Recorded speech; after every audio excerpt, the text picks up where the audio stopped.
As I was introduced, my name is Kathleen Doyle-White. I'm the founder and president of Pathfinders Coaching. My company is this year 13 years old.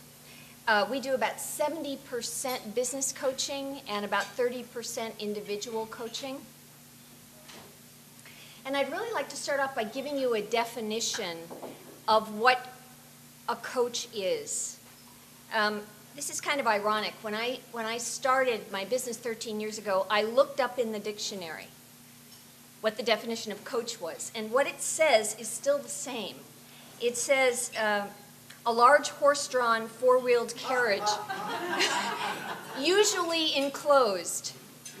And I thought, gee, that's funny. Why did somebody call this profession coaching? What does that have to do with it? And actually, it is a little closer to that than you would imagine.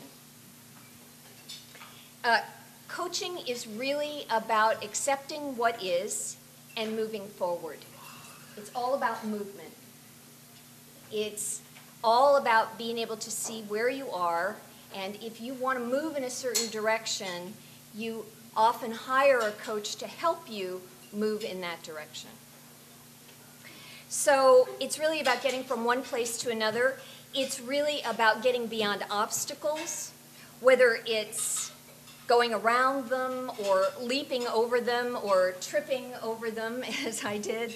It really is about identifying what the obstacles are and then finding ways to be able to get to the place you want to go, even if it's identifying the obstacle that you suddenly realize you cannot get over.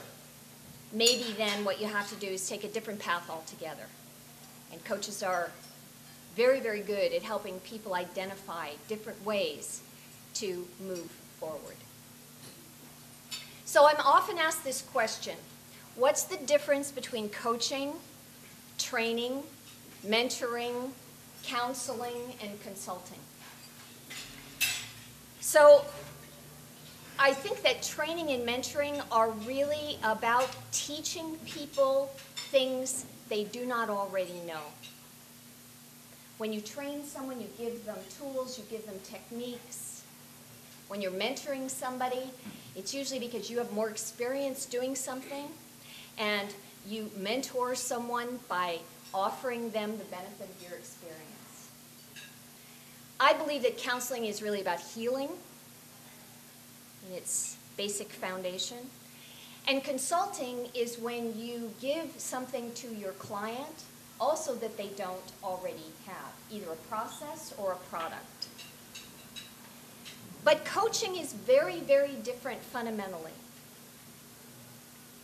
Because basically, coaching is something that you do not give to somebody as something new. In fact, the very fundamental aspect of coaching that makes it different from all these other things is that if I'm coaching Jan, for example, I already know that Jan, she really has everything she needs. She's probably very good at what she does. She's had good years, she's had bad years. Her clients go up and down. She has a lot of knowledge from her life experience. But for some reason, she's reached a point where she can't access that information she has. She's stuck. Or there's an obstacle in front of her she can't get beyond, and she can't see beyond it. Now, I guarantee you that if we changed roles and I said to Jan, here's my issue, can you help me? She would probably be a pretty good coach for me too. Because she's not blinded the way I am in that moment by whatever that is that's standing in front of her. So it always amazes me when I go into business situations and I talk to executives. And these people have so much experience and so much knowledge. And I'll see them speak in front of a group of managers, and the very thing they suggest to the managers, they cannot then do for themselves. Surprise, surprise. Coaching actually was started by a man who'd been a financial analyst. And he found that in doing a lot of advising for people, people actually understood a lot more about money than he realized. They just didn't think they did. So The other part about coaching that I think is important is that I do a lot of what a sports coach does. How many people in the room have actually coached Little League or softball or football? How many coaches do we have? Great. So what do you actually do as a sports coach? You usually have a group of kids, you get to know them, you find out which ones are pretty good at catching the ball, which ones are pretty good at throwing the ball, which ones are always willing to run around and do anything. You find out what their strengths are. And then you essentially put them in the right positions so they can utilize those strengths. If you've got a kid who's great at catching the ball, you're probably not going to put him on the mound to pitch. And you've got a kid who's a great pitcher, then you probably don't want him run around the bases all the time. And coaching is the same thing. You find what's really strong in people. And then you encourage people to take those strengths and apply them in their jobs. And sometimes you help people discover that the job they're doing is not a good use of their strengths. And then you try to help them move into a profession that's a much better use of the strengths that they have. Because what you find is that when you work from a strength-based place, it gives you energy. And if you have to do things that don't come from your strengths, it takes energy away from you. So how many people in the room, you have a list of things to do. What's the stuff that always goes to the bottom? It's the stuff you hate to do. I mean, thank God Tanya's in the room. I can't stand numbers. And if it wasn't for Tanya, who I could call on as my accountant, I don't know what I would do. I certainly can't do what she does. And I'm thrilled that she's my business partner and helps me do that. So in business coaching, I think the other part is we work with a lot of teams. And we do the same thing with teams. We find out what the strengths are in this particular team. And how can people work more cooperatively together. Sometimes you try to help them, on their communication skills or how they cooperate or they don't cooperate with each other. Sometimes you encourage them not to get siloed down into a particular part of their job where they're suddenly not reaching out to the rest of the team, and you want them to be able to work more collaboratively together. Sometimes you just try to help them create an emotionally safe place to work where there's a bully on the team, and it's really difficult to work with that person. And sometimes you get assigned to the bully themselves. Whoopee.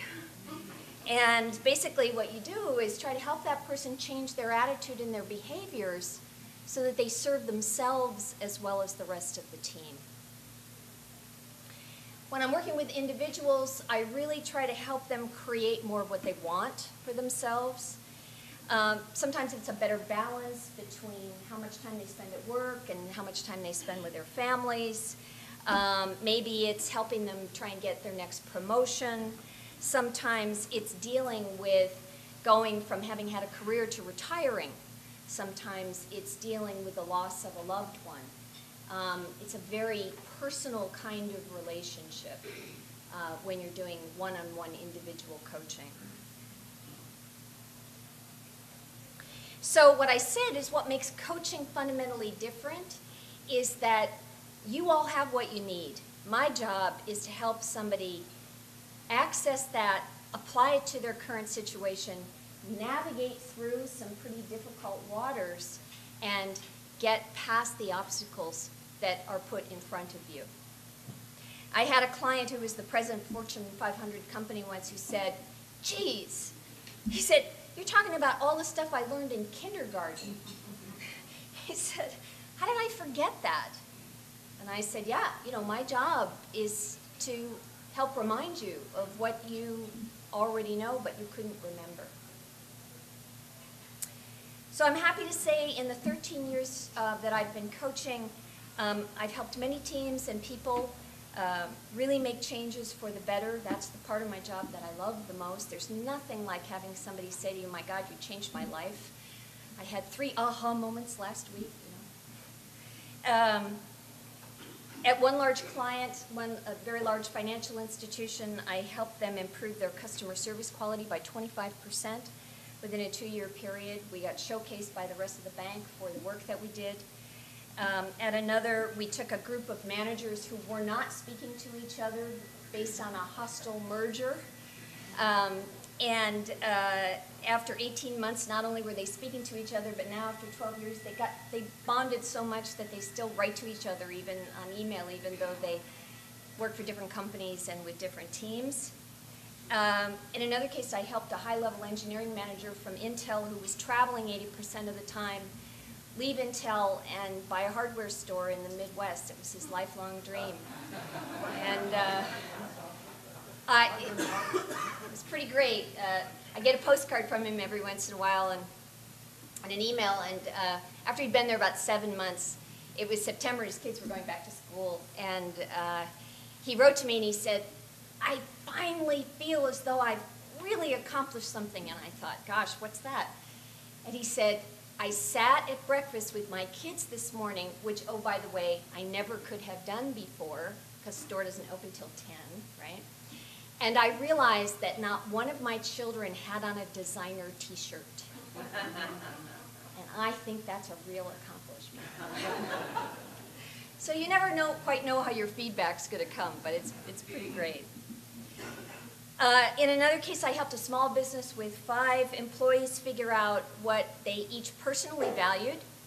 Then they shared those values. They defined those values in terms of how they show up in the business. And now they have 52 employees, and they're really known by their customers for being a values-based company where they walk their talk, they have integrity, they're very loyal to their customers, and they give them the best quality service. So all of these things are possible with coaching. As Bill Walsh, the former coach of the San Francisco 49ers, said, the best part about coaching is that you get to bring out the best in every player, and when you work with the best players, you get the best team, and that gives you the best results.